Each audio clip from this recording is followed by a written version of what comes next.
Qu'est-ce qui peut être au-dessus de cela? Rien. Donc je suis heureux de savoir que ce grand Dieu-là, il m'aime. Amen. Amen. Le Seigneur nous aime. Le Seigneur t'aime, mon frère. Sois dans la joie parce que le Seigneur t'aime. Soyons dans la joie de savoir que le Seigneur nous aime. Amen. Que le Seigneur nous bénisse. Levons nos prions.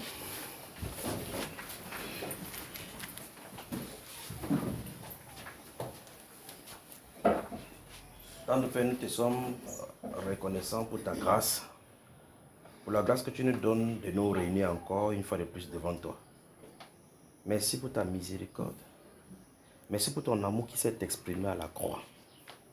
Merci pour ce moment merveilleux que tu destines pour nous. Merci pour ce temps de moisson que tu destines pour le ciel. Au nom de Jésus-Christ. Amen. Amen. Ouvrez les Bibles. Vous ne pensez pas qu'il devait être là, n'est-ce pas? Vous étiez sûr et certain que c'est comme ça qu'il dit toujours, il ne vient pas.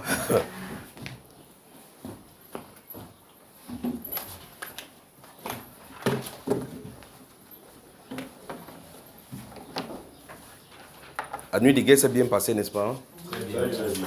Qui est content de la nuit de guerre? Vous êtes content?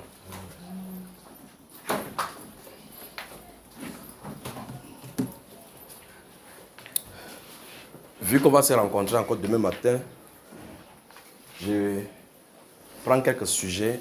On travaille en une troisième partie d'un truc qu'on est censé finir, n'est-ce pas? Et c'est bon là. Vérifiez que ce que vous mettez ici, que c'est... Quand vous mettez pour enregistrer, que c'est en mode avion, que ça ne sonne pas pendant qu'on a de travailler. Avant de commencer, j'aimerais savoir s'il y a des questions sur tout ce qu'on a de faire depuis. Si vous avez des questions d'ordre biblique. Je ne sais pas s'il y a des questions ici. Je crois que toutes les questions sont déjà répondues, non?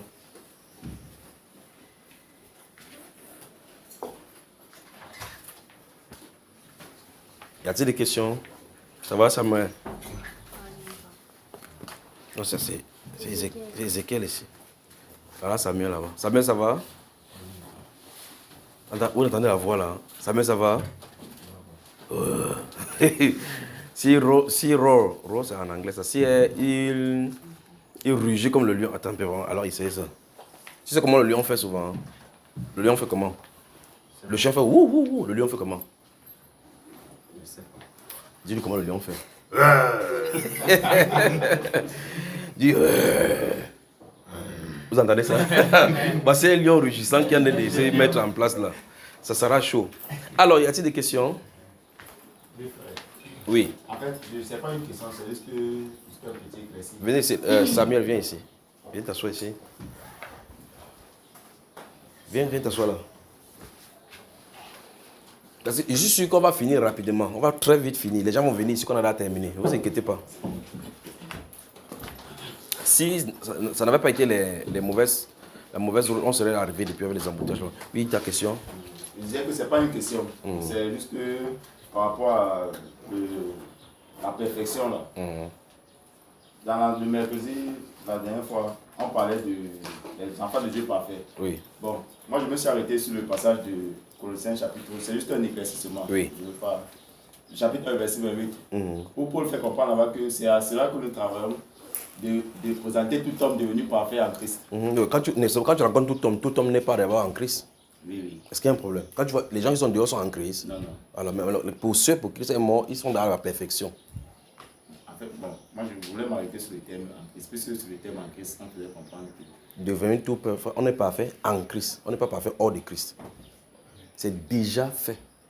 Il n'y a pas une façon de faire encore. C'est déjà fait. Vous grandissez dans ce moment. Comme cet enfant-ci. Il fut un temps, il était une cellule, n'est-ce pas? Un liquide. Mais sa destinée est devant Dieu. Il a de grandir seulement pour atteindre là où Dieu lui a destiné. D'accord? Essayez de continuer le verset. Même si vous essayez de comprendre autrement, n'importe comment, ce n'est pas quand même ça. Par une seule offrande, il va amener à la perfection. Ça règle le problème. Donc, vous dites n'importe quoi à côté, c'est déjà dit qu'il a fait. Vous ne pouvez pas changer. Parce que moi, je regardais ça dans les réalités non encore accomplies. Parce que Donc, Ok, si tu attends que ça passe accompli, il n'y a pas de problème. Continue. Moi, je suis. non, frère, Non, on commente, non, oui. Dans les réalités non accomplies. Mais on est ressuscité, non? On est ensemble avec lui dans les lieux célestes, non? Tu acceptes ça? Hein? On sera ressuscité, non? Alors, des questions. S'il n'y a pas de questions, vous prenez les cahiers, on lit quelques passages, là, je vous parle d'un sujet.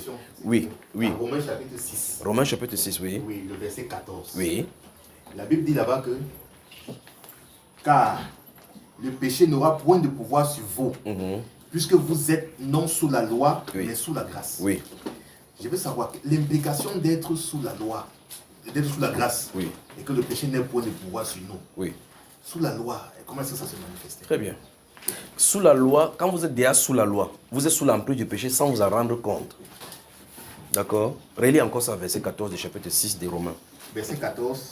Car le péché n'aura point de pouvoir sur vous, puisque vous êtes non sous la loi, mais sous la grâce. Très bien. Maintenant, dans ces chapitres 6 et chapitre 7, il y a les lois, que vous le vouliez ou pas déjà, les lois sont traitées contre les lois. Quand une loi sort, pour pouvoir annuler, il faut une loi qui l'annule. Quand vous suivez souvent, on lit quand il y a des décrets présidentiels, on dit sont abrogés tous les articles, parce qu'on peut dire article 3 nouveau. Quand on dit article 3 nouveau, ça abolit automatiquement l'article 3 ancien.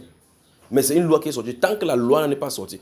Prenez un exemple simple, le cas du Cameroun. Vous voyez, c'est les gens qui voyagent à l'étranger pour venir ici, qui ont des nationalités étrangères, qui étaient franco-camerounais, sont obligés de prendre le visa pour entrer au Cameroun. Pourtant, ils ont les mères et les pères.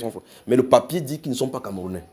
Parce qu'il y a une loi de 64 et 65 qui dit clairement que si toute personne prend une autre nationalité, il perd automatiquement la nationalité camerounaise. Donc tu n'es plus camerounais. Même si tu parles ta langue, tu parles le bassa, là-bas, on dit qu'on peut apprendre ça. Parce que ton papier dit que tu n'es pas camerounais. Mais c'est une loi qui est là depuis 1960. Il suffit que quelqu'un sorte d'une loi. Il dit, c'est abrogé. Et là, maintenant, quelqu'un peut avoir multiples nationalités. C'est là jusqu'à ce que, je parle des lois là maintenant, c'est là jusqu'à ce qu'une autre loi sorte pour annuler cela. Je ne reconnais le péché que si la loi nous dit, tu ne commettras point d'adultère. Et le péché, sachant que Dieu ne peut pas, tu n'as pas le pouvoir pour faire ça, produit en toi tout genre de tentation pour que tu commettes ça pour être coupable. Tu vois cela? Est-ce que ce qui est bien, c'est trouver, me conduisant à mort, dit loin de là. Il dit c'est le péché afin que ça soit condamné au plus haut point. Là, je suis au chapitre 7. D'accord? Qu'est-ce que ceci veut dire? Ça veut dire que la loi était la torche pointée dans le corps humain pour montrer qu'il y a le péché. Maintenant, la loi de la nouvelle alliance, de la grâce, c'est que par la grâce de Dieu, le problème a été résolu. Tu vois, sous la loi, le problème du péché n'est pas résolu. Sous la loi, le problème de la résolution du péché est annoncé. Sous la loi, ce n'est pas résolu. Sous la grâce, c'est résolu. Maintenant, ici, dans ce verset 14, il dit, quand tu prends conscience de cela, c'est réglé. Tu vois cela? Car le péché n'aura point de pouvoir sur vous, puisque vous n'êtes non sous la loi, mais sous la grâce. Sous la loi, il n'y a pas de solution. Sous la grâce, il y a la solution. Quelle est la solution? Christ est mort. Vous allez savoir la solution. Christ est mort. Et comme il est mort, tous ceux pour qui il est mort, le péché n'a pas le droit. Ça, c'est le droit. C'est une loi. Ok, ceux-ci ont péché, ceux-ci sont sous la loi. Je les réclame. Pourquoi? Parce qu'ils ne peuvent pas remplir ta condition. Ta condition, c'est quoi? Le salaire du péché, c'est la mort. Personne ne peut mourir. Tu vois cela? Ah, ils ont mis le mouton, oui. Ça, c'est pour couvrir. Parce qu'ils sont imparfaits. Le mouton qu'on a tué est imparfait. Donc, ça ne remplit pas toujours la condition. L'expression donc de son amour, je viens pour faire ta volonté. Ta volonté qui est de rendre ça parfait. Sauve-les parfaitement pour que quelqu'un n'ait plus à être condamné par rapport à son péché. Christ l'a fait. D'accord? Donc, quand Christ l'a fait, toute personne donc, qui place sa confiance en lui est automatiquement résolue par rapport à ses iniquités. Passé, présent et à venir. C'est quand même terrible, pas vrai? Or, maintenant, tout ce qui reste à faire, c'est seulement de croire et mettre sa foi dans cette loi. Quand quelqu'un vient, les policiers viennent, si un policier entre ici, par exemple, maintenant, vous le voyez véritablement en tenue, et qui dit arrêtez cette réunion. La première question à lui poser, c'est quel mandat vous donne le droit d'être là? S'il n'y a pas de mandat, je te tourne vers lui, tu dis monsieur, fermez les sorties, sinon je vous porterai plainte pour violation de domicile. Si c'est après 18h qu'il entre, il n'a pas le droit de faire la perquisition parce que la loi lui interdit, bien qu'il soit policier, d'aller faire la perquisition dans un domicile au-delà de 18h. Je pense que vous comprenez. C'est la loi qui dit. Mais si tu ne connais pas, qu'est-ce qu'il fait? C'est comme ça. C'est donc, voilà l'étape où se trouve la majorité des chrétiens. Ils ne connaissent pas ce que Christ a fait vraiment à la croix. Voilà le problème. Et si tu ne connais pas, on dit erreur motoko, la dames vondos. Satan s'en fout si tu ne connais pas. Donc, il fait tout pour prêter des gens. N'est-ce pas la Bible déclare dans 1 Jean chapitre 2, mes petits enfants, je vous écris afin que vous ne péchez point. Mais si quelqu'un a péché, nous avons un avocat auprès du Père, Jésus-Christ le juste. La Bible dit qu'il est seulement pour nous, notre expiation, victime expiatoire. Non, pour tout le monde entier. Tout le monde entier. Parce que s'il règle le problème des chrétiens seulement, le monde sera dans l'iniquité. Parce que tout dans l'univers a connu le péché. La terre a été souillée par le péché. Donc il fallait que son sang tombe sur la terre. Ouf.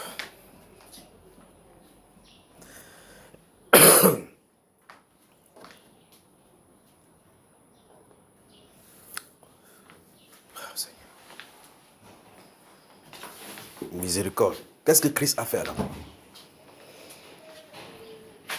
Ça va. Tu es rentré, tu n'as pas chassé de la maison. Ok. Tu as dormi là-bas. Tu somnolé.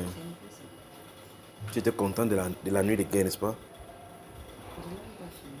On n'a pas fini la nuit de guerre. Mais tu as quand même tué les gens, n'est-ce pas?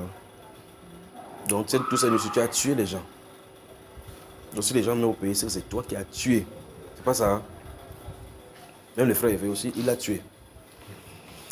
Alors, tout comme ces policiers qui entrent en action, bien qu'il sait que la loi lui interdit de faire cela, il marche dans l'ignorance. Il profite de l'ignorance de ses adversaires, des gens pour qui la loi a donné certains droits. La majorité des personnes qui fonctionnent dans le pays, et ce n'est pas propre pour notre pays seulement, parce que les lois changent chaque jour. La majorité de ces personnes ne connaissent même pas quels sont leurs droits, quels sont leurs devoirs. Il n'y a qu'à savoir prendre les gens qui conduisent les motos. Ils doublent à droite, ils doublent à gauche. Quand ils doublent à droite, tu fais comme ça, boum, il t'insulte bien même. Il dit tu ne vois pas. Tu es étonné du fait qu'ils sont en train de doubler à droite et c'est lui qui te crée tes problèmes. Pour lui, il a le plein droit. Il garde devant ta voiture, il te bloque bien. Il vient t'agresser dans la voiture. Non seulement il y a un faute, mais il t'agresse alors que la loi interdit à un autre être humain de gifler quelqu'un dans la rue. Il commence à bagarrer. Si tu prends au commissariat, tu payes d'abord 7 000 pour avoir bagarré dans la rue. Mais ça, il ne connaît pas. Tu demandes sa moto n'a pas de pièces, il n'a pas de matriculation, il n'a pas de gilet papa, il n'a pas de casque. Pourtant, la loi lui dit qu'il doit mettre les casques. Donc tout ça, c'est dans la tolérance. Comme tout le monde, en réalité, si on commence à respecter la loi, c'est que les prisons seront pleines de tout le monde. Il dit bien, c'est que les prisons seront quoi? Seront pleines. Quelqu'un se fâche comme ça, il se fâche. Ça ne va pas, il tape sur un panneau publicitaire, un panneau d'indication qui est la rue. Ça se fait destruction des biens publics. Voilà au moins 5 ans de prison. Donc il se fâche, il fait comme ça. Quelqu'un se lève comme ça, il se commence à écrire sur les murs. Il prend le truc d'écrire. D'autres partent sur les cimetières, ils écrivent destruction et profanation. Tout simplement comme ça. D'autres semaines, ils s'inscrivent partout là où tu vois les call box. Ils ont installé n'importe où, occupation illégale de la. Quand on vient les casser, ils se fâchent. Quelqu'un se lève à ces 4 matins, il voit le trou en route, il commence à fermer le trou. Il fait du bien, mais la loi lui interdit de fermer le trou en route. Il y a des services pour ça. Tu casses le goudron, tu passes à arranger, tu prends le caillou, tu mets dedans, tu es un prisonnier. Mais la majorité ne connaissent pas la loi. Et ces choses-là sont identiques aussi pour les chrétiens. Donc, nous sommes là pour vous faire comprendre ce qui est de votre droit. Dès que tu comprends ça, c'est automatique. Le péché n'a pas de pouvoir sur toi. Exactement comme si tu dis à un policier, quand il fait comme ça là, s'il vient même pour faire la perquisition, il faut qu'il y ait un témoin. Il doit être un officier pour le judiciaire. Il va décliner son mandat, décliner son grade, son poste qu'il a envoyé et pourquoi il est là. On doit le faire. Mais aujourd'hui, tu restes comme ça, on vient te prendre propre, on dit même la main, on met la minute. On commence à aller devant les enfants, on fait n'importe quoi. On commence à fouiller ta maison, on prend ton temps, fouille, on ne fait pas. Après ça, il faut lui porter plainte pour arrestation abusive. Mais si tu portes plainte maintenant, il part là-bas devant, l'autre dit que on laisse ça. Vous voyez cela? Tout le monde est en train de bafouer la loi. Mais la justice va régner. Si la justice règne vraiment, tout le monde sera prisonnier. Je vous le dis. Est-ce que tu prends quelqu'un qui conduit sa voiture, depuis quand vous avez révisé la roue, il est allé à visite technique. On met d'abord les appareils, on voit que la visite, ça a dépassé 10 ans, le moteur de film, ça ne peut circuler. Il donne 10 000. On dit que son moteur est correct. Donc 10 000 rend le moteur quoi? Correct. Il roule, tu vois quelqu'un, il a déroulé devant toi. Sa voiture a de fumer, ça fume au point, ça peut créer des accidents. Il n'a pas de clignotant à gauche. Quand il veut clignoter, il fait comme ça, il envoie la main. Il fait comme ça, comme l'aile de l'oiseau, qu'il est en train d'aller à droite. C'est à toi de comprendre que sa main qui fait comme ça veut dire que le temps que, pardon, il fait comme ça, pardon, je vais à droite. J'ai vu l'autre la dernière fois, il n'avait pas de pare-brise devant, il avait la torche dans la nuit. Il faisait comme ça, il pointe sa torche. Ça ne va pas, il n'y a pas le klaxon. Il dit, oh, j'ai pas de klaxon, quitte en route, dans la voiture. Tu te demandes comment il passe. Il passe comme ça, le policier assis là-bas, il le regarde aussi comme ça. Il a la visite technique. Il a la visite technique. Oh, ces choses-là, ça va arriver à un moment donné, là, ça va lâcher le frein, ça va tuer les gens. Quand ça va tuer les gens, le policier est coupable. Celui qui a pris l'argent à la visite technique est coupable. Lui-même met sa propre vie en danger. Et il met la vie des autres en danger. Tu sors du travail, tu entres d'aller quelque part, tu tombes par marchant sur celui-là, c'est un problème. Donc le problème, c'est la non-connaissance de la loi, c'est-à-dire l'ignorance. Ce que Christ a fait à la croix a été parfaite, définitive. Sous la grâce dont se trouve la délivrance du péché. Sous la loi ne se trouve pas la délivrance du péché. Il n'y a pas possibilité de battre le péché sous la loi. Mais sous la grâce, nous avons la victoire. D'accord? La loi de l'esprit de vie en Jésus-Christ m'a délivré de la loi du péché et de la mort. C'est ce qu'il dit. C'est ça, non? C'est une loi qui a délivré d'une loi. Ça veut dire que si la loi de l'esprit de vie en Jésus qui n'était pas là, on est dans la loi du péché et de la mort. Donc, le corollaire de la loi, particulièrement, c'est la mort. C'est pour ça qu'on parle de la mort sous la loi. La loi, c'est le symbole de la mort. Il a condamné, Christ notre Seigneur a condamné ça à la croix. Il a mis en évidence la vie éternelle. Amen. Donc, dès que tu regardes la Bible, il dit, n'obéissez pas à ce convoitise. Est-ce que tu peux dire ça à quelqu'un dans l'Ancien Testament? N'obéissez pas. Donc, la loi de l'esprit de vie en Jésus-Christ t'enseigne la désobéissance au péché. Ça veut dire qu'il faut prononcer au péché. Je te dis que tu n'as pas de pouvoir sur moi. Mon corps ne t'appartient pas. Mon corps est le temple du Saint. Quand tu le fais, il comprend que celui-ci a compris la loi. D'accord? Que Dieu vous bénisse. Des questions encore? S'il n'y a pas de questions, vous commencez à prendre ces passages qu'il va vous donner. Il faut qu'on voit un sujet rapidement et on rentre. Comme ça, demain, on va se préparer pour ce qui va se passer au pays.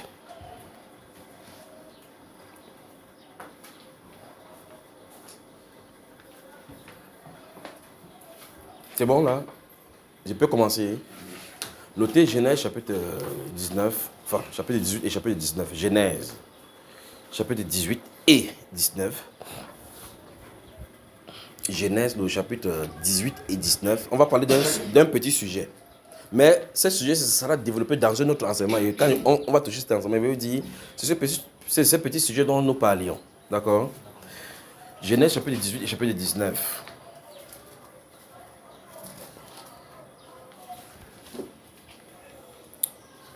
Chapitre 32, le verset 1 et 2.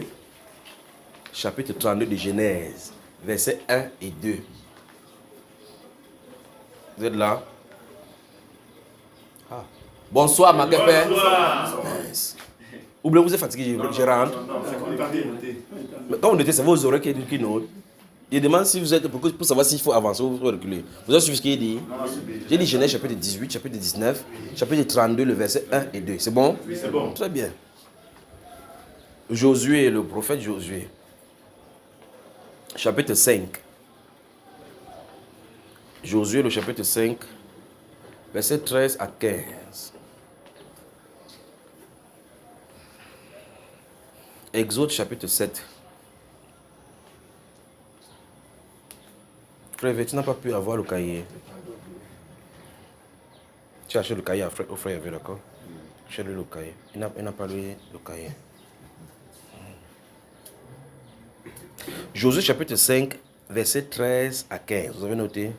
Exode chapitre 7. Vous y êtes? Oui. Actes des apôtres chapitre 7, le verset 53. Vous écrivez à côté de ce Actes des apôtres, Galates chapitre 3, verset 19. Actes des apôtres chapitre 7, verset 53. Et vous écrivez à côté Galates chapitre 3, verset 19.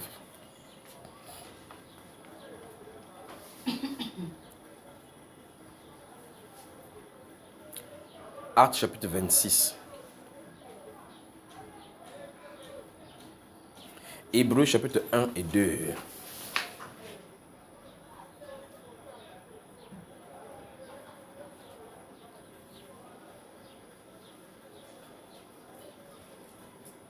C'est bon? 1 Pierre chapitre 1, verset 10 à 14, même comme ça.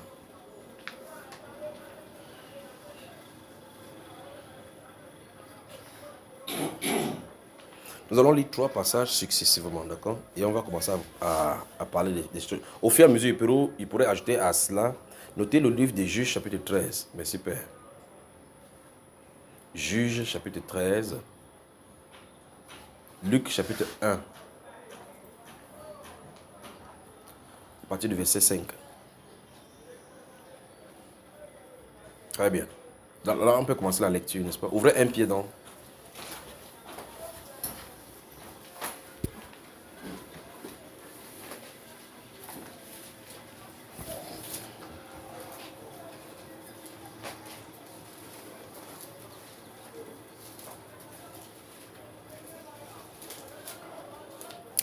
Dans ce 1 Pierre, vous voyez comment je vais vraiment doucement, non? C'est pour que vous saisissez de quoi il est question. Si vous voyez la Bible et que vous regardez ces passages-là, la façon que c'est donné, vous allez savoir de quel sujet je vais parler. Si vous regardez les passages dont j'ai donné, la façon que c'est aligné, vous pouvez savoir clairement que je vais parler de tel ou tel sujet.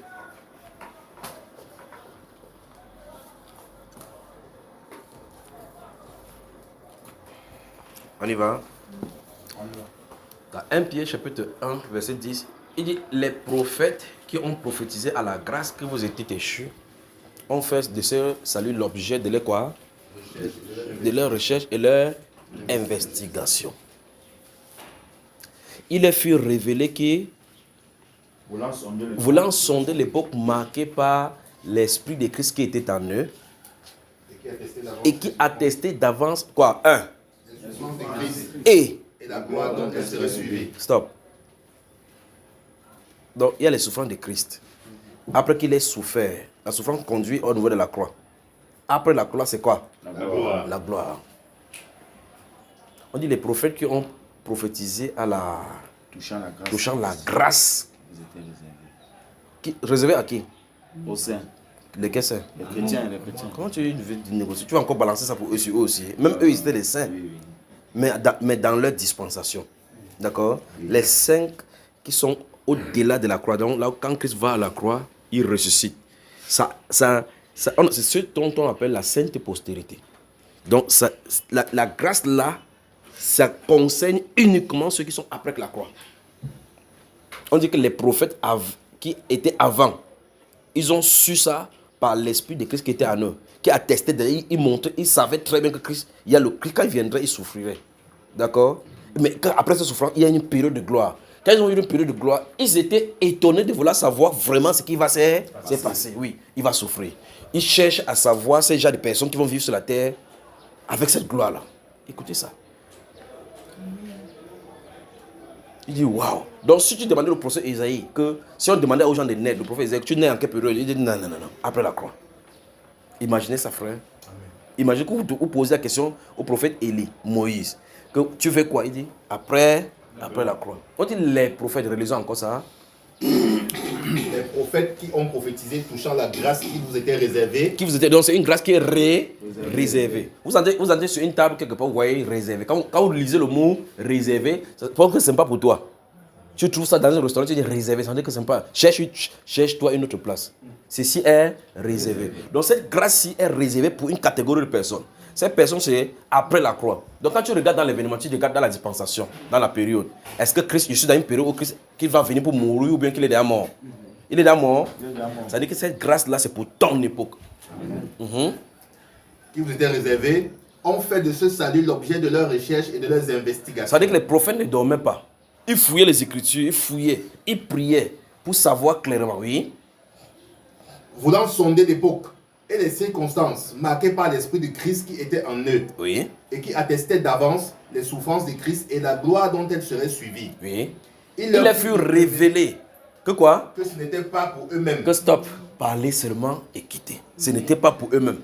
Qu'ils étaient des dispensateurs de quoi? De ces choses. Que vous ont annoncé maintenant ceux qui vous ont prêché l'évangile par le Saint-Esprit envoyé du ciel. Attends. Il dit, eux ils étaient seulement les dispensateurs, donc ils prêchaient seulement, ils les annonçaient seulement. Ils étaient des dispensateurs, ils dispensaient que Christ va venir, il y a un Christ qui va venir. Imaginez que Simeon, quand il a vu Jésus, il a seulement porté l'enfant, je dis, waouh, salut que tu destines pour les nations. Heureuse, j'ai vu, il peut se coucher maintenant tranquillement, tu peux laisser maintenant aller son serviteur, aller en paix. Mais il n'a pas entendu. Mais il vient se tenir, il va dire, heureux vos oreilles qui entendent ce que vous entendez. Vous entendez ça, frère? Il dit, et physiquement là, il dit, heureux vos yeux qui voient ce que vous voyez. Mais vous savez ce qu'il a dit par la suite?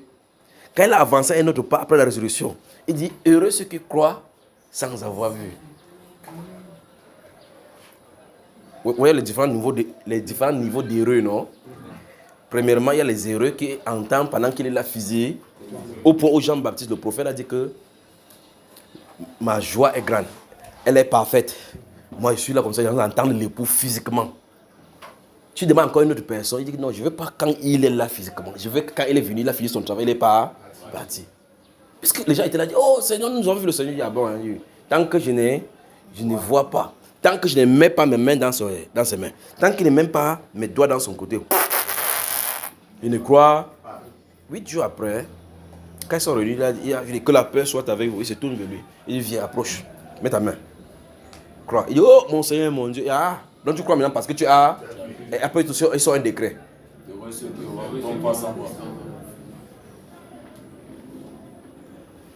Mais c'est grave ça. Alors quand nous lisons la Bible, nous disons que eux, ils étaient heureux quand ils étaient à la période de Jésus. Jésus plutôt dit que c'est plutôt ceux qui voient, qui ne voient pas mais qui croient. Ce sont eux qui sont même plus heureux. Vous pouvez imaginer ça, frère? En même temps, quand on lit la Bible, tu dis, waouh, l'époque de Moïse était glorieux. Oh, maintenant, l'apôtre Paul explique que l'époque de Moïse, c'est une gloire passagère. Au point où il fermait les trucs pour jeter le voile sur le cœur des gens qui ne parviennent même pas à saisir cela. Donc l'époque de Moïse n'était pas glorieux. Vous pouvez imaginer, frère, qu'Abraham marchait avec Dieu. Il dit, non, Abraham a vu mon jour, il a tressaillé de joie. Donc ça veut dire que si dans le temps d'Abraham, il ne naissait pas autant de Sarah.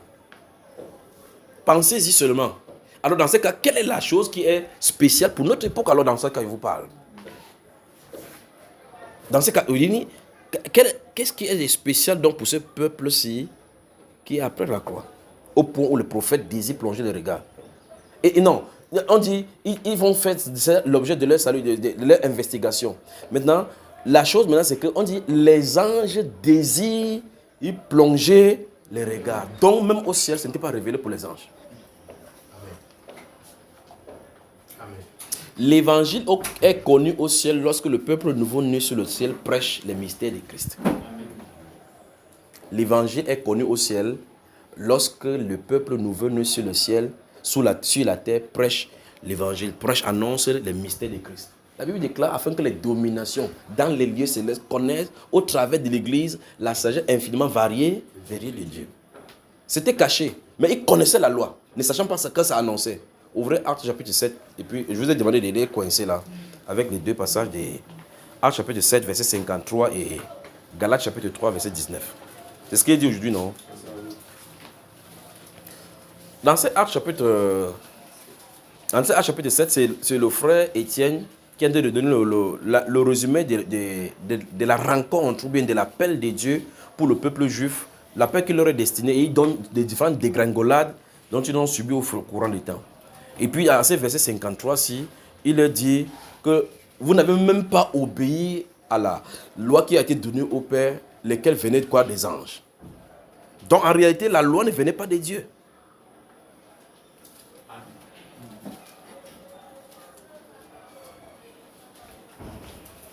Parce que si ça venait de Dieu, ça devait être parfait pour les enlever pour toujours. Donc, il y a une assemblée qui s'est votée au ciel. Dieu a demandé qu'il délibère. Je veux que vous toute votre attention. Je crois que j'ai dit ça plusieurs fois. Ce que vous voyez dans la loi là, que tu ne feras pas telle chose, tu ne feras pas telle chose, ce n'est pas dans la volonté parfaite de Dieu. C'est pour ça que Dieu a décidé que c'est l'assemblée qui délibère. Comme par exemple, au ciel, vous remarquez que les anges qui sont assignés sur le pays, par exemple, dans toutes les régions, font leur rapport et entrent dans la salle. L'assemblée s'assoit. On convoque tous les prophètes du pays. Quittons ce domaine-là. Donc, le verset 53, lis-nous le verset 53, si mon cher. Vous qui avez reçu la loi d'après les commandements d'anges et qui ne l'avez point gardée. Vous avez ça? Comment tu ris? Pourquoi tu ris, mon frère? Il rit, ça va, il bouge la tête. Donc attendez, je sais que ça vous semble bizarre. Même si vous entendez dans la loi que, ainsi par que l'Éternel est descendu de la montagne, ce sont des lois d'ange. D'accord? Très bien. Le ministre qui vient prendre les responsabilités, quelque part, comme il est le ministre, comme il est dans le gouvernement d'un président, le président porte les responsabilités. Vous comprenez? Vous avez reçu ça, ce sont les commandements d'ange. Et que n'avez pas, Vous l'avez point gardé. vous n'avez point gardé. Le deuxième volet dit, et vous ne l'avez point gardé.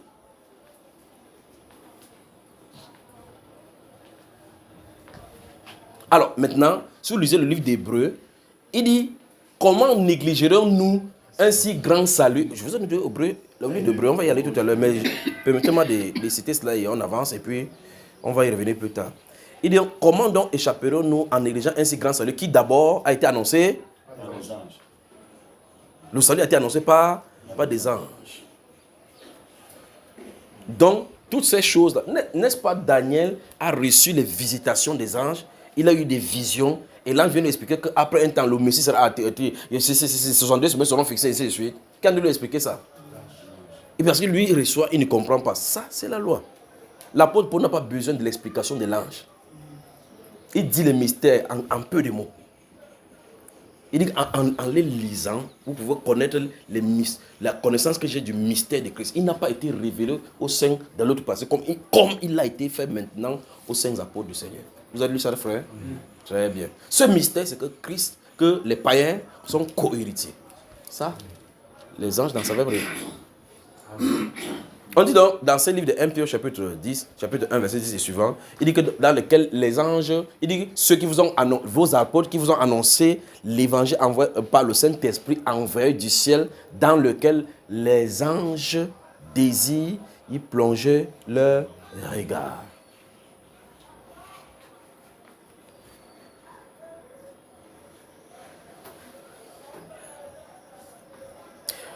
Notez le chapitre 22 de Luc au verset 43. Ou notez le Daniel chapitre 8, 9, 10, 11. Vous allez lire cela à la maison. Mais je vais juste expliquer ce qui se passe là-bas. Luc chapitre 22, verset 43. Oui, frère, tu voulais dire quoi? Ça semble bizarre. C'est bon maintenant. Tu voulais dire quelque chose? Ou bien tu voulais dire objection?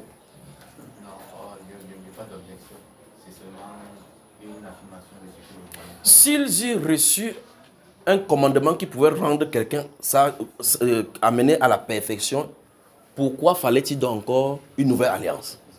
N'est-ce pas l'apôtre Paul interroge cela dans le livre des Hébreux? Oui. C'est pour cela que Dieu introduit le nouveau fils, le fils premier dans le monde, que tous les anges de Dieu l'adorent. Par l'expression de la volonté, je fais toute chose nouvelle. Il rend annule donc le premier pour dire, voici la nouvelle chose. Ça, c'est le décret de Dieu. Le Fils Jésus est l'expression de la volonté. Vous savez pourquoi? Parce que dès le départ, quand l'homme a péché, personne n'a intervenu dans l'histoire. C'est Dieu qui a initié la loi de la mort pour le rachat par rapport au péché. C'est lui qui a tué l'animal. On dit l'Éternel fit tuer un animal pour le faire une peau de bête. C'est pas ce qui est écrit? Très bien. Quand on a demandé à Abraham d'aller sacrifier Isaac. Quand Isaac lui a demandé en route, mais Père, voici le feu, voici les bois pour le sacrifier. Où est donc l'Holocauste? Qu'est-ce qu'il a dit? Dieu se pouvoir lui-même. Mais dans l'Ancien Testament, ce n'est pas Dieu qui s'est pourvu. Il a demandé comme pouvoir. Donc ça, ce n'est pas sa loi là-bas. Sa loi, c'est que c'est lui-même qui va pouvoir. Comme il a pourvu pour l'agneau, pour pardonner le péché d'Adam et d'Ève et les couvrir. Vous comprenez cela? Le type parfait. Et remarquez qu'il a dû prendre un agneau, il a dû prendre un animal parfait dans le jardin parce que cet animal n'avait pas péché. Innocent. Et qui n'avait pas commis le péché avec eux. Pour rendre la chose parfaite. Il fallait donc que ce soit quelqu'un qui soit parfait pour le faire. Qu'est-ce qu'il faut faire? Il s'est formé un corps. Je viens pour faire, ô Dieu, ta volonté. Quand il a fini, il dit, j'ai accompli. Tout est accompli. Dans l'Ancienne Alliance, tout n'est pas accompli. Dans le verset 19 du chapitre 3 de Galates, je vous ai demandé de mettre ça côte à côte. Je vous ai touché ce sujet avant d'aller quelque part. Dans le chapitre 3 donc, de Galates, au verset 19, en tout cas, depuis le verset 1, il explique le tâtonnement entre les chrétiens qui reçoivent le plein évangile, par la dénomination plein évangile, le plein évangile qui rend sage à salut et qui délivre les gens de toutes les choses de loi. Et il est surpris que pendant qu'il n'est pas là, les gens viennent enseigner encore des choses concernant la loi. Il dit que ça, quand quelqu'un vient t'enseigner des choses de la loi, tu acceptes, ça va t'ensorceler. Et au verset 19, donc, il explique encore ce que Étienne a dit au verset 53 des Actes des Apôtres, que les lois là étaient des commandements d'anges. C'est choquant dans la Bible, mais c'est la vérité. C'est pour cela que vous pouvez lire Deutéronome chapitre 27, le verset 26, vous voyez comment il conclut maintenant que maudit soit quiconque n'observe pas ces lois-là. Parce que les anges sont comme ça. Ça va, frère Christian, dis-moi. Je vais seulement me demander, frère, puisque la loi ne vient pas, puisque la loi vient des anges, celle que Moïse a reçue. Non, pas, oui, voilà, allons-y. Celle que Moïse a reçue vient des anges. Ça ne veut pas dire que Moïse, par exemple, lui-même, vous lisez Matthieu chapitre 19, les gens posent la question à Jésus, est-il permis, oui ou non, de répudier sa femme pour aimer quelqu'un? Après avoir dit, il a dit quoi? Moïse nous a permis de le faire. Jésus a dit quoi? À cause de la dureté À cause de la votre dureté de votre cœur. Vous remarquez qu'un homme a dû entrer, donner un décret pour permettre à quelqu'un de divorcer, alors que dans la loi de Dieu, ça ne me permettait pas. Vous pouvez imaginer, frère? C'était un intercesseur, un législateur. Les législateurs peuvent modifier la loi. Frère, je vais tout simplement demander à savoir, puisqu'il en est ainsi, Jean lui aussi également, il vient faire comprendre que personne n'a vu Dieu. Qui ça? Quel Jean? Je dis le disciple Jean, l'apôtre. Il fait comprendre que nul n'a vu Dieu. Et je veux simplement savoir avec qui exactement Moïse traitait. Mais Dieu a dit qu'il voit une représentation de lui, non? N'est-ce pas Dieu a résolu le problème là-bas? Ouvre le Nombre chapitre 12. Le frère me regarde comme ça là. Dans le Nombre chapitre 12, il y a le problème des murmures, n'est-ce pas? Comment tu es comme ça? Tu as faim? C'est quoi le problème? Tu es dépassé par les événements. Tu veux que le Saint-Esprit entre en action. Tu veux que le réveil vienne vite pour qu'on ne prie plus toutes les nuits. Quand ça va venir, c'est là où on va maintenant, le culte va commencer. Ça peut commencer un lundi, ça finit un vendredi.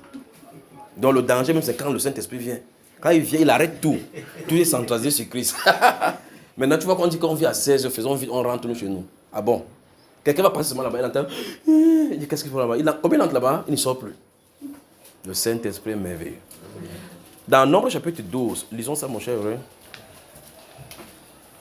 Ah, on n'a pas encore ouvert. Je parle du champ de faire parler les choses. Le temps de parler, c'est pour que vous ouvrez. Nombre 12. Oui. Il est écrit, Moïse et Aaron parlaient contre Moïse au sujet de la femme. On sent qu'il n'a pas dormi, il ne s'est pas bien reposé, non?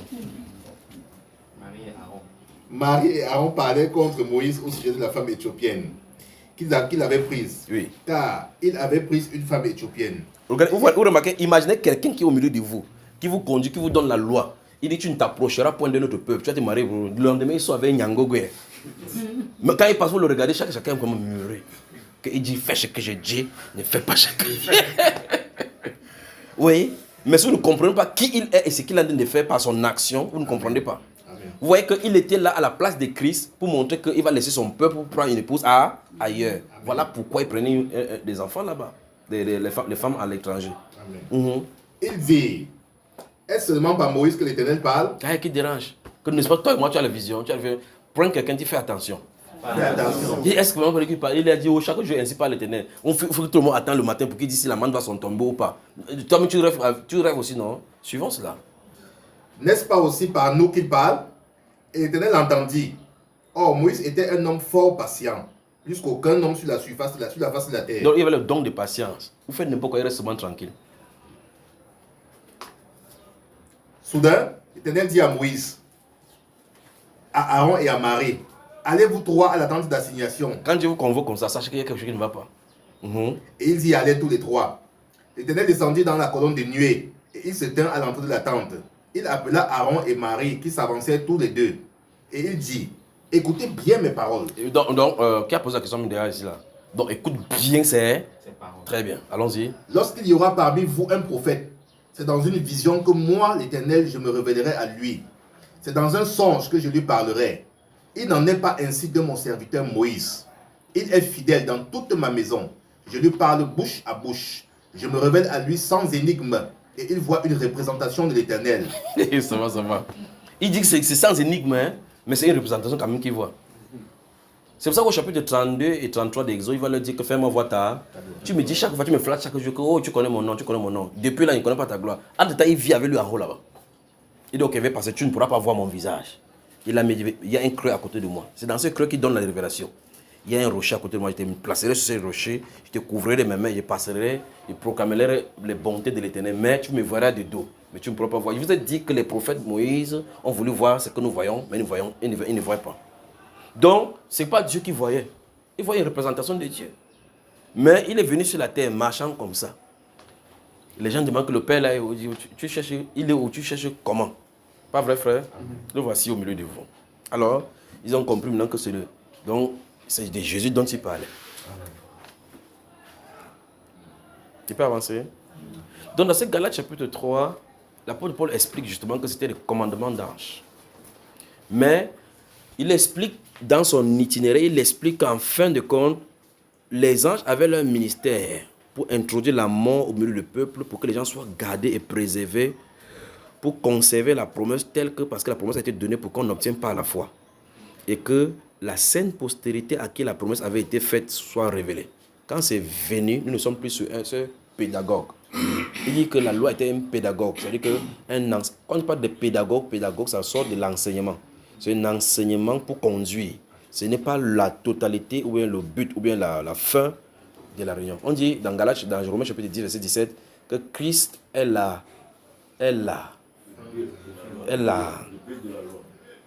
Finissez avec moi.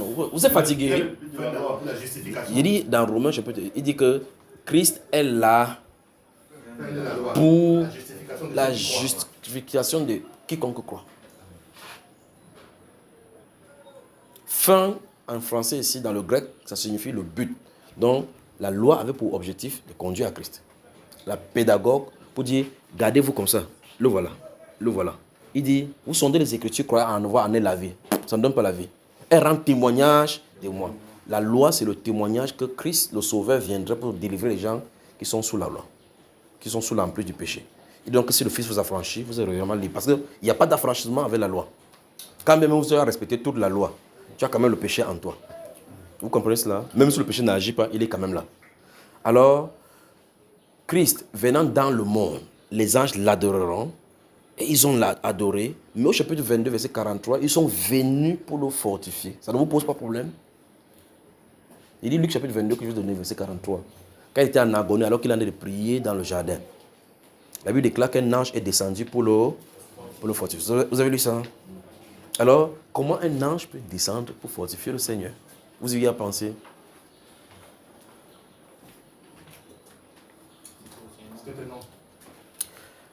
Aussi vrai que les agissements des prophètes de l'Ancienne Alliance varient en fonction des données concernant la loi, ainsi, les anges et leur mission dans l'Ancienne Alliance et dans la Nouvelle Alliance ne sont pas totalement identiques.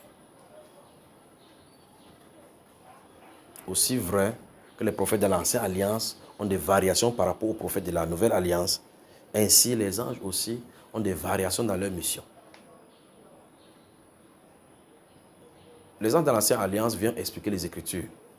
C'est eux qui ont rédigé là-bas. Tome 1, c'est l'autre qui a rédigé. Tome 2, c'est l'autre qui a rédigé. Ils viennent décoder.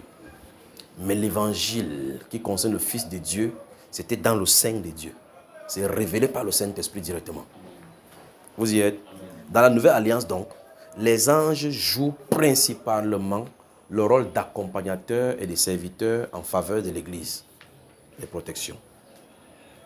Je vais donc voir le sujet, les anges à notre service. Amen.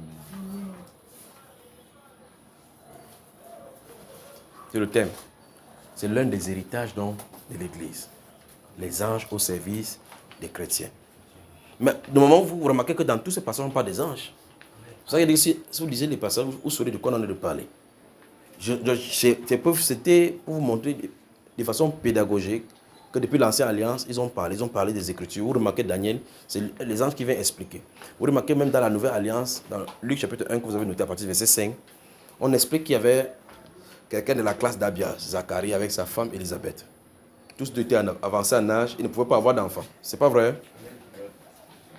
Subitement, alors que c'était son tour d'aller offrir des parfums, c'est-à-dire la prière, à l'heure de la prière, Il s'est tenu là-bas, Gabriel s'est tenu à la corne, là-bas, à la droite de l'autel, alors qu'il a offert le parfum. Il dit, ta prière a été exaucée, Dieu t'est souvenu de toi, tu auras un fils. C'est pas ça, frère. Il sera grand devant le Seigneur. Et c'est la suite, c'est que Zacharie est sorti Moumou Zacharia. Et finalement, Jean-Baptiste est né. La Bible déclare que ce même ange a été envoyé chez une vierge de la maison de David appelée quoi? Appelée Marie. Il lui a dit clairement que le Messie viendra de toi. C'est pas vrai? Cet ange-là est allé plus tard vers les mages, révéler que vous ne devez pas aller là-bas. Parce que celui-là cherche à tuer l'enfant. Pas vrai? Cet ange-là est encore venu, un autre ange est venu dans le songe, dit, prends l'enfant, va en Égypte, reste-y jusqu'à ce que je t'appelle. Pas vrai? Ouais. Quand les personnes qui voulaient tuer sont morts, il est allé là en Égypte, il a dit que rentre maintenant. Les gens qui voulaient faire tuer leur petit enfant, ils sont morts, ils rentrent. C'est pas vrai ça? Ouais. Vous remarquez l'émission des anges. Dans le livre d'Actes des Apôtres, chapitre 26, la Bible déclare que Paul était en détresse dans ce bateau qui était en partance pour Rome. Un ange du Seigneur est apparu la nuit. Je vous ai donné ça tout à l'heure, Actes chapitre 26, vous avez noté. Ils sont allés rapidement pour qu'on finisse. C'est un enseignement qui ne doit pas durer. Je vais seulement faire cela pour qu'après je prie.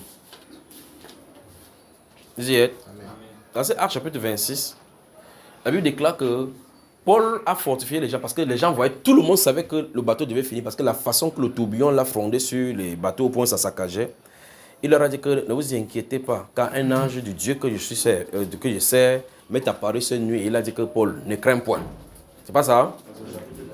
Chapitre 26 des Actes des Apôtres, c'est pas ça? Chapitre 27, oui, chapitre 27. Au chapitre 27, merci, des Actes des Apôtres.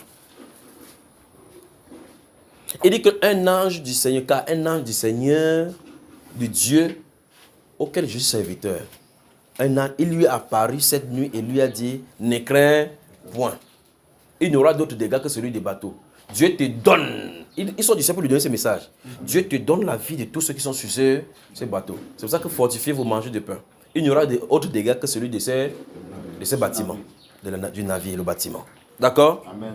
Vous voyez comment l'ange est venu pour intervenir là-dedans. Donc dans toute l'histoire de la Bible, du début jusqu'à la fin, dans le chapitre 32 des Exodes que je vous ai donné, enfin, des Genèse que je vous ai donné au chapitre 32, versets 1 et 2, la Bible déclare que Jacob, lui, marchait, il a trouvé des anges. Il dit qu'il a trouvé un camp des anges. Il a appelé ça Mahanaïm, le camp des dieux. Et puis on dit ça, on continue l'explication d'autres choses. On ne dit pas ce que les anges faisaient. On dit le camp des anges. Ils étaient sur la terre, ils étaient nombreux. Jacob les rencontre comme ça, il dit bonjour les gens, oui, vous êtes sur la terre, il dit oui, ok, moi il m'en va vers Jacob, Esaïe. Il continue sa vie, on nous donne le renseignement qu'il y avait un camp des anges sur la terre qui ont rencontré Jacob en chemin. Si les gens lisent, ça ne leur pose pas de problème. Les gens foutent quoi sur la terre parce qu'ils sont dans un camp. Vous posez ces questions. Un jour il passe coucher là-bas, il regarde, il prend un caillou, il met là-bas, il dort, subitement, les chèvres vroom, au ciel, les anges montent, je ne savais pas que Dieu était en ces lieux. Certainement, l'Éternel est en ces lieux. Certainement, l'Éternel est en ces lieux. Il est là, il est là. Les anges de Dieu montent. Et Jésus dit, désormais vous verrez le Fils de l'homme debout et que les anges de Dieu descendent et montent. La porte des cieux, Jésus notre Seigneur. Amen. Mais ces anges-là qui montaient sur l'échelle qu'il a vu, ils montaient, descendaient. Où est l'ange à nous montrer les échelles? Est-ce qu'il a besoin de monter les échelles pour monter aussi, frère? Quand il s'est levé, il a mis le truc là-bas, c'était un bamileke. Il a mis le truc là-bas, versé l'huile là-dessus. Parler de tradition. On avance, frère. Les anges ont toujours eu des activités sur la terre depuis que la terre a été créée. Il n'y a pas eu de moment où là, les anges ont été absents. Quand Jésus est ressuscité, les gens qui sont venus au tombeau, ce sont les anges qu'ils ont trouvés là-bas. Ils n'est pas ici, il est ressuscité. Comme je vous avais dit, allez à Galilée. Ils étaient là. Pendant que Jésus a fini de prêcher avec eux, au milieu d'eux, il y avait des anges qui étaient tenus là. Comme les hommes, comme tout le monde. Ils étaient là, sans ailes, sans état glorieux, la lumière autour de deux. Ils sont comme ça. Quand Jésus allait au ciel, ils ont commencé à regarder. Au chapitre 1 des Actes des Apôtres, la Bible déclare que les Galiléens étaient là. Ils croyaient que comme Jésus, comme la lumière faisait vous dit que, attends, peut-être va faire, descendre encore. Ils sont là comme ça, Pierre, on attend. Et puis ils entendent que homme galiléen, c'est tout comme ça, dit c'est quand qui ça? Le ministère d'ange. Il dit mais pourquoi êtes-vous là à regarder? C'est Jésus que vous avez vu au ciel. Allez au ciel, il reviendra de la même façon. Il dit ah bon? Oui. Ils étaient obligés de rentrer maintenant à Jérusalem. Ceux-ci ont fini leur ministère. Ce sont les anges qui accompagnent le Seigneur Jésus dans son ministère terrestre. Ils peuvent prendre la forme glorieuse, ils peuvent s'envelopper de la forme d'un être humain. Ils marchent juste comme ça, ils disent bonjour, bonjour. Il peut prendre la forme féminine. Même si ça choque, c'est comme ça, c'est quand même vrai. Il peut prendre la forme féminine, il t'assoit avec une soeur, il cause. Après, il disparaît. Il entre dans le firmament. Après, il sort le voile de l'inconnu. Il vient dans le voile de temps. Il prend un corps temporaire. Il te regarde. Il peut devenir noir, comme les gens savent que les anges sont toujours blancs là. Il peut poindre quelqu'un et dire qu'il y a les anges noirs. Voilà.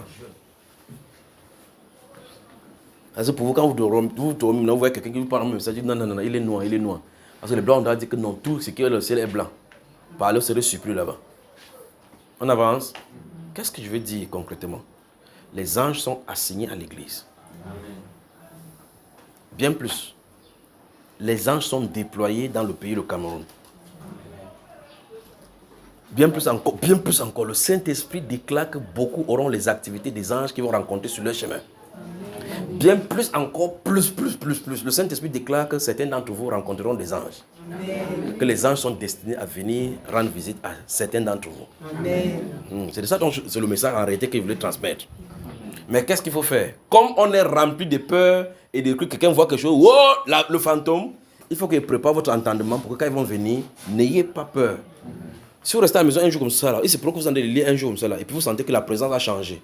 Et vous voyez quelqu'un s'asseoir juste là, tu dis bonsoir. Qu'est-ce qu'il te donne? Il te sert quoi? S'il dit boire le Coca-Cola, donne-lui son Coca-Cola, il boit. Amen. Oui. Comment tu dis comme ça? Il ne boit pas le Coca-Cola. Bon, s'il dit qu'il boit une bière, vous comprenez que ce n'est pas lui là, n'est-ce pas? Que l'ange là dit que si j'ai la tête, où il y a un mot, donc comme un peu une 33, vous comprenez que ce n'est pas lui.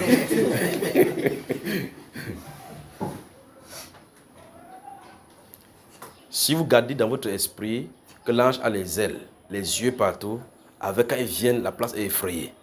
Vous allez rater ceux dont je suis en train de parler. Parce qu'au milieu du réveil, ils seront là plein. Ils sont dans le pays avec nous pour préparer la place. Vous me suivez, frère? Donc n'ayez pas peur. Ne préparez pas vos cœurs pour que quand ils vont venir, c'est la grâce. Ce n'est pas tout le monde. Et on ne le voit pas constamment. Quand tu les vois, c'est une grâce de Dieu. Parce que quand ils viennent, ils quittent là-bas, quand ils se voilent de cette nuée-ci, ils se tournent. Ils sont à côté, ils marchent avec nous, mais avec les nuées. Personne ne peut voir cela. Vous comprenez? Amen. Très bien. C'est pour ça que s'il vient vers toi, il va te délivrer, il met la même nuée sur toi. Cette nuée rend invisible. Tu peux passer dans le milieu des gens. En tout cas, vous avez ça dans les Saintes Écritures. Actes des Apôtres, chapitre 12, où il a délivré Pierre, c'est ça. Quand il vient, il te touche. La nuée là vient sur toi. Tu peux traverser n'importe où, même dans le mur, sans te rendre compte. Mais tu es conscient que ce qui en est d'arriver, c'est vraiment ouvert. Mais quand il quitte, la présence, il enlève c'est la couverture sur le véhicule. Quand il met ça sur toi, vous vous déplacez avec. Alors donc, les anges sont à notre service. Ouvrons donc Hébreux, donnez-moi une Bible là, on lit doucement. Il peut avoir une Bible là? Merci. Mais toi, tu vas lire quoi? Il faut que tu lises. Toi, c'est plus important. Lisez. Vous devez bon. Ça va, Ézéchiel. Notez aussi Ézéchiel chapitre 3 à 5. Zacharie chapitre 4 à 5. Je vous ai dit que ça va venir. Que Dieu vous bénisse. Amen. Ce n'est pas long. Pour une fois, il y aura un enseignement de moins d'1h30. Mais à moins qu'il ne prenne une autre tournure ici, là, non? Vous voyez. Hébreux. Après Ézéchiel, tu as pas mis. Zacharie, chapitre 3, 4 et 5. Vous allez remarquer que les anges, la majorité des anges qui venaient dans la Bible, dans l'Ancien Alliance, venaient expliquer les Écritures. Elles venaient expliquer les Écritures. D'accord? Dans l'Apocalypse, quand l'ange est venu, remarquez qu'il est venu attester ces choses dans les églises. Il est venu quoi? Attester que c'est vrai. C'est moi qui ai envoyé mon ange pour vous attester. En ce qui concerne l'évangile, la révélation vient du Saint-Esprit directement. Parce que c'est la pensée de Dieu, c'est dans le dessein de Dieu qui cache ces choses pour révéler aux êtres humains. Pour que ce soit les êtres humains qui déclarent ça sur la terre. Ils ne savaient pas de quoi il était question jusqu'à ce que l'apôtre Paul commence à donner tout le conseil de Dieu sans en rien cacher. Il dit waouh! On dit que les gens sont aussi, on va aller là-bas. Vous remarquez? Imaginez que Jésus, quand les gens avaient demandé à Dieu au ciel, que regarde, il y a la perversion sur la terre, devons-nous aller arracher? Si Dieu avait dit oui, il devait tuer tout le monde. Même nous, quand il te tape la tête comme ça, pourtant tu es destiné à la conversion. Quand ils ont vu dans ce chapitre 13, ils ont lisé le chapitre 13 de Matthieu, où la Bible déclare la parabole des livrets des champs. Là. Vous vous souvenez, n'est-ce pas? Il dit que c'est un ennemi. Quand il donne l'interprétation, il dit que le champ, c'est le monde. La bonne semence, ou bien encore le blé, ce sont les fils du royaume. Celui qui l'a semé, c'est le fils de l'homme. L'ivraie, ce sont les fils des malins. Celui qui l'a semé, c'est le malin. Or, de même qu'on enlève l'ivraie, qu'on le jette au feu, de même le fils de l'homme enverra ses anges à la fin du quoi. Alors, il dit la moisson, c'est la fin du monde. Il enverra donc ses anges, ils vont ôter de son royaume tous ceux qui croient de scandale. Les anges en mission. Oui. Mais au préalable, qu'est-ce que les anges? Il dit, les anges ont dit, mais n'as-tu pas semé de bonnes semences dans ton champ?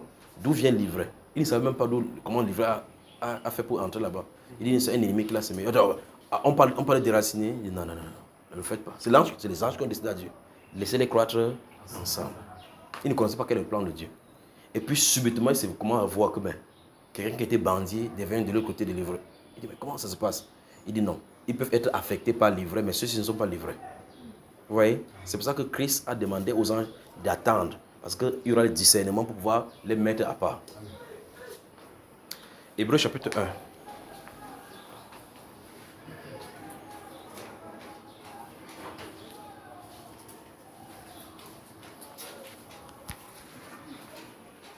On y va. Vous avez tout ouvert.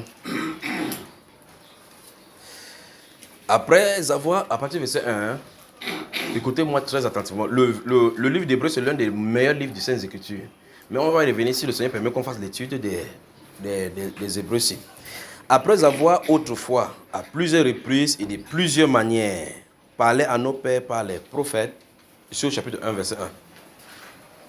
Après avoir autrefois, à plusieurs reprises et de plusieurs manières, parlé à nos pères par les prophètes, Dieu, dans ces derniers temps, nous a parlé par le Fils qu'il a établi héritier de toutes choses par lequel il a aussi créé le monde. Et qui, étant le reflet de sa gloire et l'empreinte de sa personne, et soutenant toutes choses par sa parole puissante, a fait la purification des péchés, et s'est assis à la droite de la majesté divine dans les lieux très hauts, devenu d'autant supérieur aux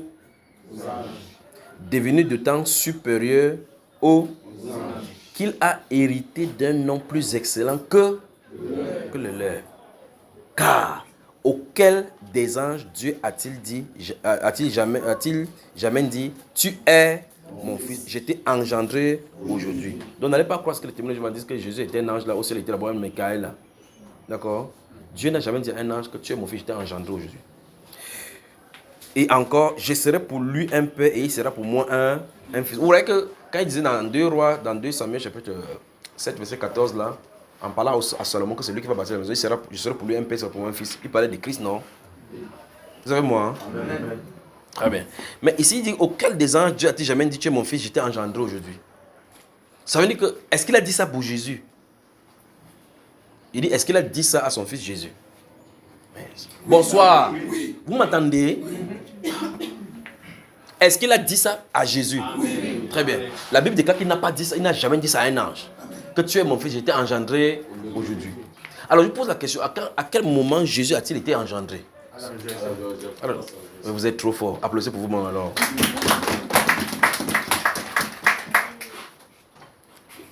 Donc il a été engendré à la résurrection.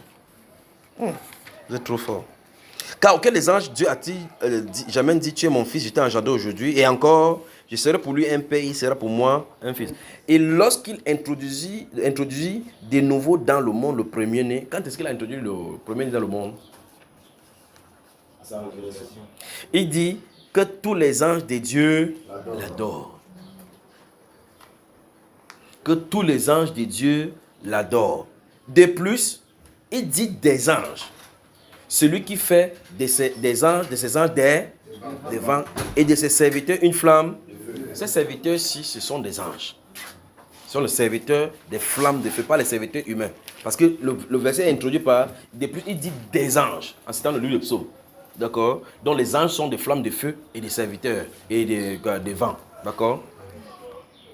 Mais il a dit au Fils, ton trône, ô Dieu, est éternel. Le sceptre de ton règne est un sceptre d'équité. Tu as aimé la justice, donc c'est juste dont on parle là maintenant.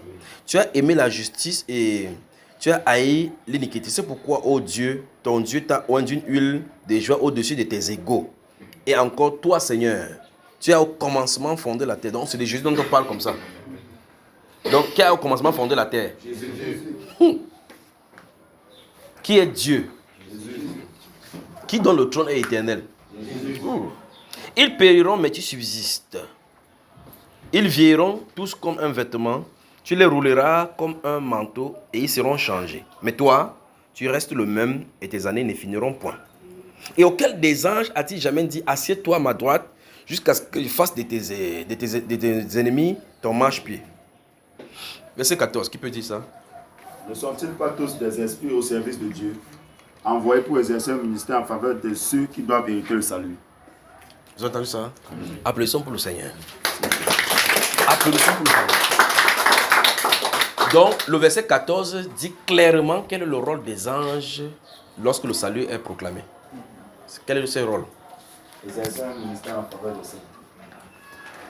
ceux qui doivent hériter le salut. Qui sont ceux qui doivent hériter le salut?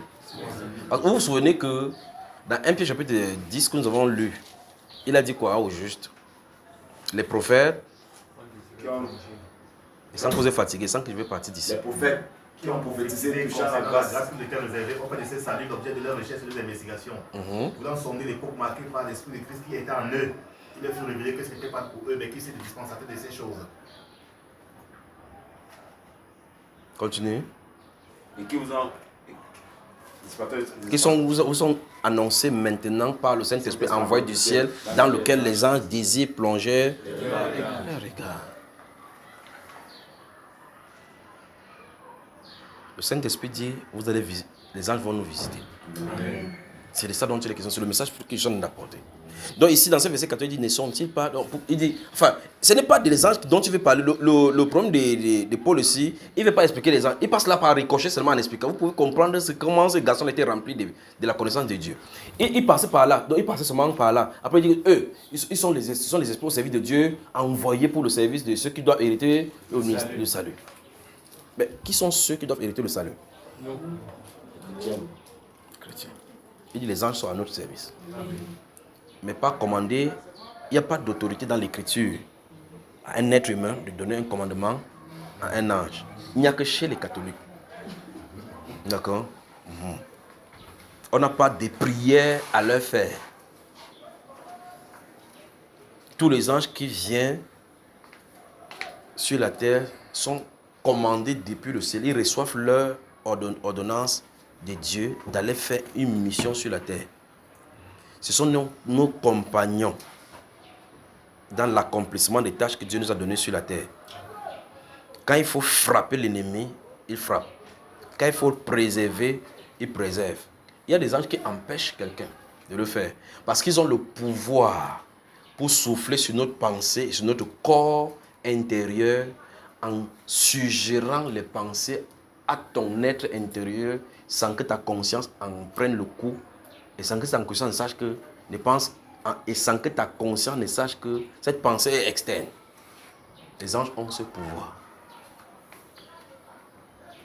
Donc les anges peuvent te faire prendre les décisions. Tu dis que je vais aller comme ça, sachant qu'il y a l'accident là-bas, et ils suggèrent dans tes pensées que va pas comme ça. Tu vas. Tu dis, hey, tu entends que non, le bus que tu devais prendre a fait l'accident. Tu dis, mais... Tu dis, un sixième sens m'a dit que point crédit, ce n'est pas le sixième sens. C'est la délivrance du bras puissant du Seigneur. Que mon sixième œil, mon troisième œil. On continue là. Chapitre 2. C'est pourquoi nous devons d'autant plus nous attacher aux choses que nous avons entendues, de peur que... Nous sommes au chapitre 2 là. C'est pourquoi nous devons d'autant plus nous attacher aux choses que nous avons entendues. Quand vous avez entendu les choses de Dieu, on fait quoi? On s'attache comment? On s'attache aux choses qu'on a entendues. Fermement. Non, c'est dit là-bas. De peur d'être apporté loin. Non. On s'attache comment?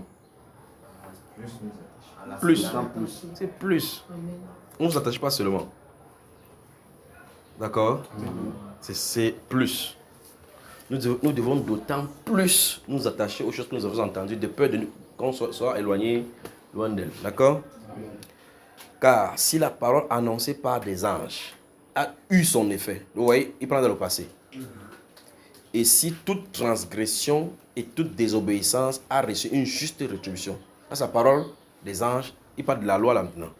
D'accord? Comment échapperons-nous en négligeant un si grand salut? Donc, vous voyez clairement qu'il en est passé au contexte de ce salut-là maintenant, après Jésus. Donc, c'est le salut dont il parle après Jésus. Qui, annoncé d'abord par le Seigneur, donc le Seigneur lui-même qui a commencé à annoncer, nous a été confirmé par ceux qui l'ont entendu. Donc, le salut vient avec Jésus. Dieu, appuyant leur témoignage par des signes, des prodiges et divers miracles et par des dons du Saint-Esprit distribués selon sa volonté. En effet, Que Dieu a soumis le monde à venir dont nous parlons. vous avez suivi ça, frère? Dans le monde à venir, la promesse là, ce n'est pas pour les anges. Les anges n'ont rien à voir là-dedans. Ce sont des travailleurs. C'est nous qui sommes des fils et des filles. Imaginez quel privilège. En réalité, que ce soit la puissance des anges, la beauté des anges et leur célébrissime parcours dans le ciel, quand vous regardez comme ça, vous pouvez dire, ah, j'aurais souhaité comme un ange. Mais l'ange, lui, il regarde ta place est privilégiée. Parce que l'ange ne s'asseyrait jamais à table pour communier avec le Seigneur. Mais on s'asseyra avec lui au point où tu pourras t'asseoir sur les genoux de Dieu. Pensez-y. Amen. Pensez qu'il y a des anges que depuis que Dieu les a créés, n'ont même pas encore vu la face de Dieu. Vous pouvez imaginer ça, frère? Il y a des anges qui sont dans le ciel qui n'ont jamais atteint le ciel où Dieu se trouve. Regardez-moi bien, il n'y a pas de souci. Mais c'est ce qu'il vient de dire là, non? Il y a des anges qui n'ont jamais atteint le trône de Dieu, devant le trône en face, comme ça, face à face, qui n'ont jamais été là-bas. Mais Dieu peut t'amener en quelques secondes devant son trône. Il parle, te promène dans le jardin, il parle avec toi. Quel privilégié. Amen. Donc, vous remarquez que l'état d'ange, comme on est dans la faiblesse humaine, fait l'état quand tu regardes que l'ange, c'est comme Jésus a été rabaissé un peu en dessous des anges. On a comme l'impression que l'ange qui vient le fortifier est plus fort que lui. Mais pourtant, il donne juste l'ordre et les anges exécutent. Comprenez? L'état de faiblesse de l'homme que nous sommes maintenant a été restauré avec Jésus-Christ. Mais l'état parfait où il nous amène, le Fils ressuscité, c'est corps de résurrection qui n'a pas été enveloppé. Ça n'a pas encore. Ça va envelopper ici. L'immortalité va consumer ce corps mortel. Quand l'immortalité va consumer ce corps mortel, tu vas voir comment tu passes dans tout l'univers. Les anges se baissent comme ça. Que voilà les fils de Dieu. Ça te fait rire, frère. Imagine que tu passes Michael et tu coupes le café. Que le fils de Dieu passe. Hein? Regarde dans ces livres de Josué que je vais donner au chapitre 5, verset 13 à 15. Et regardez ce qui est écrit là-bas. Concernant cet ange, le chef de l'armée du ciel, du Seigneur, qui vient rencontrer le prophète. Il se tourne là, il voit. Il n'a pas paniqué. Et il dit, je vous ai donné ça aujourd'hui. Dans Josué au chapitre 5, verset 13 là. D'accord? On dit que Josué leva les yeux et vit un homme. On ne dit pas que la personne n'était pas terrible. D'accord? Parce que quand vous regardez la façon qu'on décrit dans le livre de Daniel, ils sont d'une version terrible de l'apparence. Mais ici, celui-ci n'était pas terrible.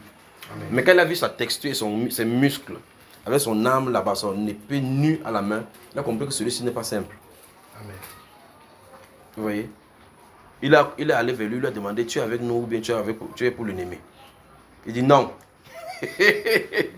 Là, ça dit quoi, frère? Non. Non. Je suis le chef de l'armée. Il s'agit de qui ici, frère? Michael. Michael. C'est celui qui vient, quand ce sont les Juifs, c'est lui qui est désigné. Vous devez savoir cela.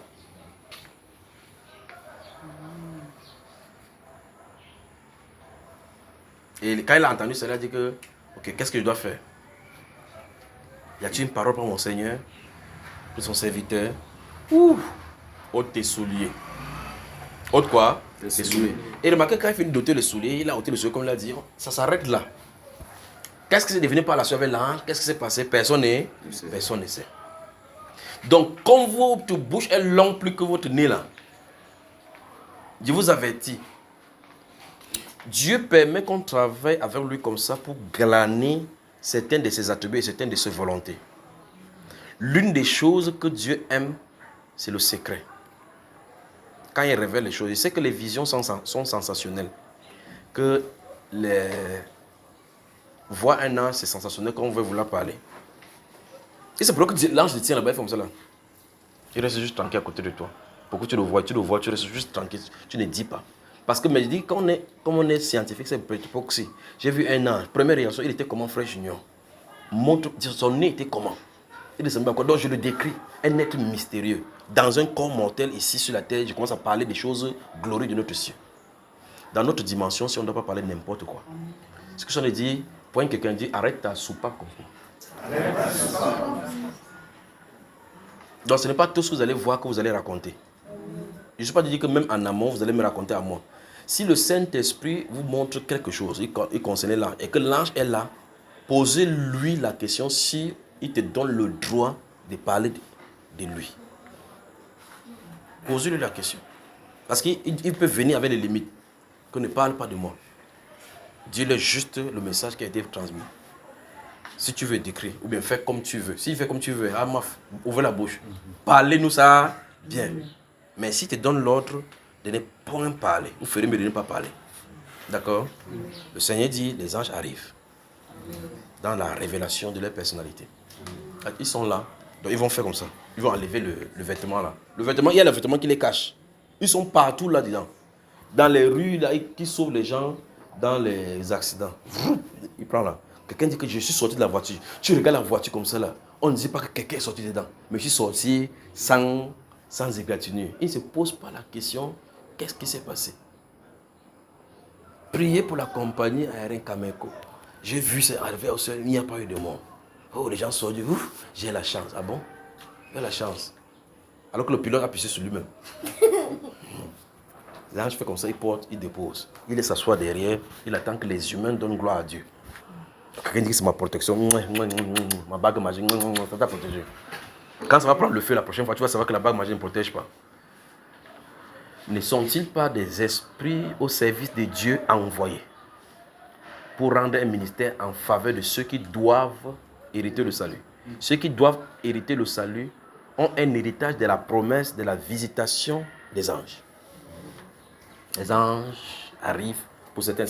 Il n'y a pas dire que chaque personne va recevoir un ange. C'est le message tout simplement.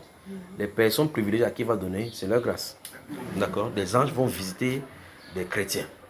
Ils sont là, pleins dans le pays, parce qu'ils sont là pour équiper et arranger le pays avec nous. D'accord? Ils sont là, c'est pas maintenant qu'ils sont là. Ils sont là depuis. Ils parcourent le pays.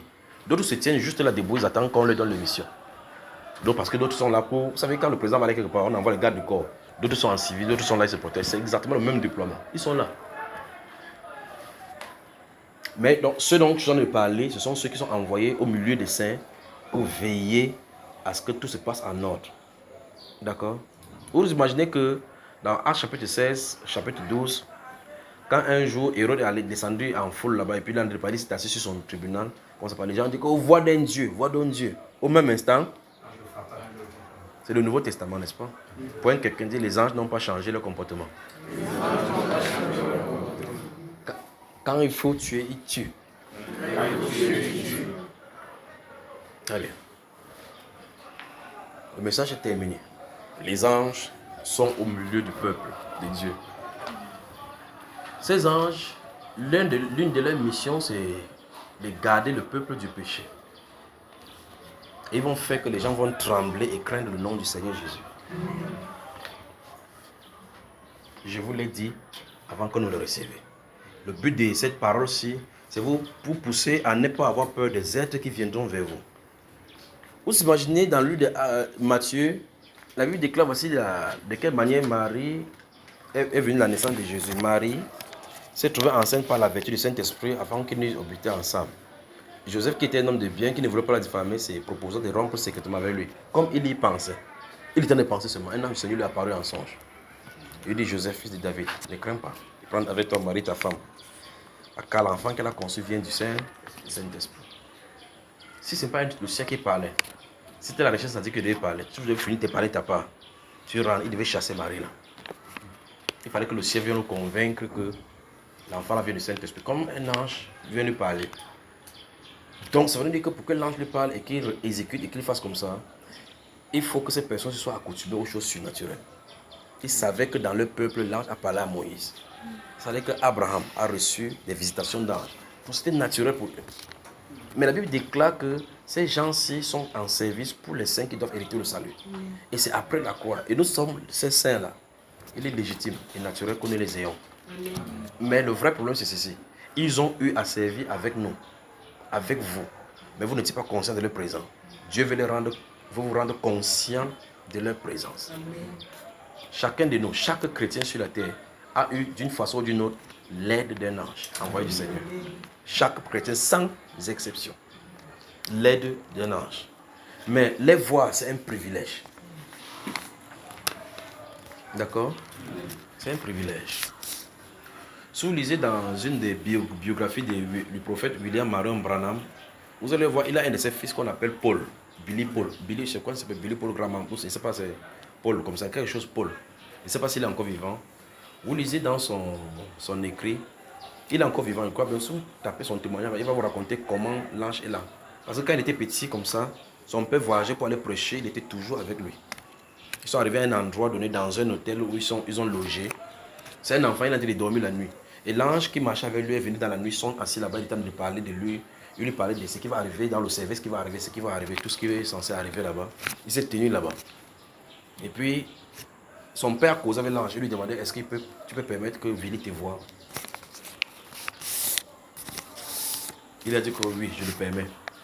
Mais ça ne veut pas dire qu'il a un ministère pour servir. Donc, que cette vision, ce qu'il va voir là, ne lui donne pas que j'ai le ministère de vision d'ange. Parce que je vous connais sur la terre. Voyez, l'ange lui a dit, ok, je le permets. Et puis l'ange s'est tenu juste debout. Essayez de chercher ça sur YouTube et suivez son témoignage. Tu as suivi ça? Et puis l'ange s'est tenu juste là dans ce coin de l'hôtel. Quand lui me raconte chaque fois, il dit ça fait plus de 80 ans qu'il raconte. Quand il raconte ça chaque fois, il a la même émotion. Parce que une seule rencontre avec un être spirituel change la donnée et t'a donné ta perception et tes conceptions sur la terre. De savoir que tu marches, quelqu'un est à côté de toi. Vous savez, quand ma femme, quand elle venait de la rencontrer, elle venait toujours se positionner dans une position où il était là-bas. Il dit non chérie, ne marche pas ici parce qu'il y a quelqu'un ici. Mais ce qui est curieux, c'est qu'elle n'a jamais posé la question, c'est qui est là. Et puis quand son papa a pris d'abord l'oreille, caché ses choses, il dit Billy, oui papa, tu te souviens de l'ange du Seigneur qui vient chaque fois me parler? Il dit oui. Il est dans cet hôtel. Il a parlé à quoi? Il est ici, il dit oui. Tu veux le voir? Il dit oui. Il dit ok. Quand je veux ouvrir l'oreiller, tu as vu là où il y a la douche? Oui. Il se tient debout là-bas, d'accord? Il dit oui. Il dit quand il a ouvert l'oreiller, il s'est tourné vers la douche, il s'est tenu debout, il a regardé comme ça. À aucun moment, il n'a enlevé les yeux sur le serviteur du Seigneur. Il était fixé sur lui parce qu'il est en mission pour lui, pas pour une autre personne. Il était comme ça. L'enfant l'a vu. Il dit quand il l'a vu, l'ange a tourné et puis sorti par la fenêtre comme un fumée. N'est-ce pas, frère? Très bien.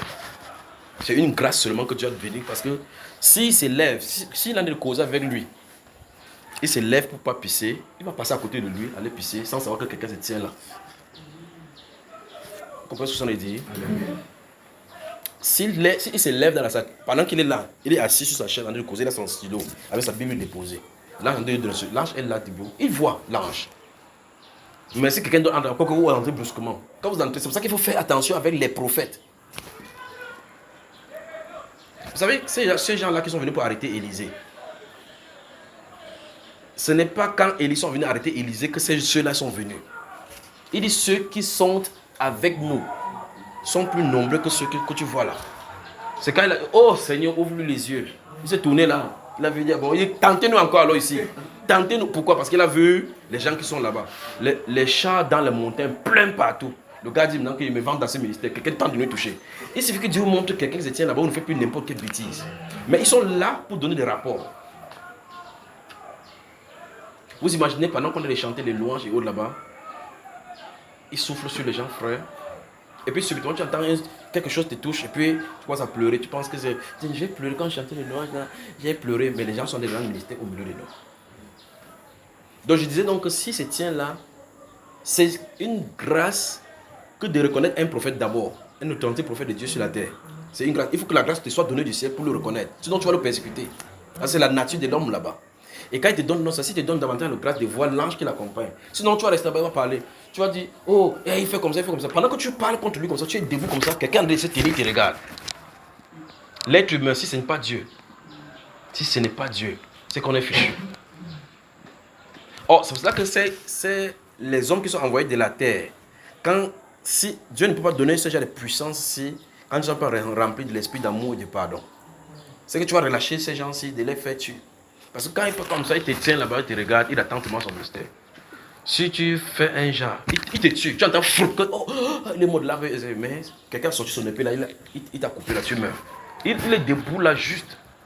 Quand il fait comme ça, il rentre. Tu veux qu'il est sorti là-bas, mais il est invisible. Il rentre dans l'invisibilité. Vous marchez n'importe comment, il est là. Vous marchez dans la voiture, il est là. Même la voiture est tombée sur toi, ils sont là, ils poussent là, ça ne tombera pas sur ta voiture. Que Dieu bénisse. Frère, s'il te plaît, pendant la première nuit de guerre, tu as dit, vous avez vu celui qui était ici, un ange ou... Que Dieu vous bénisse.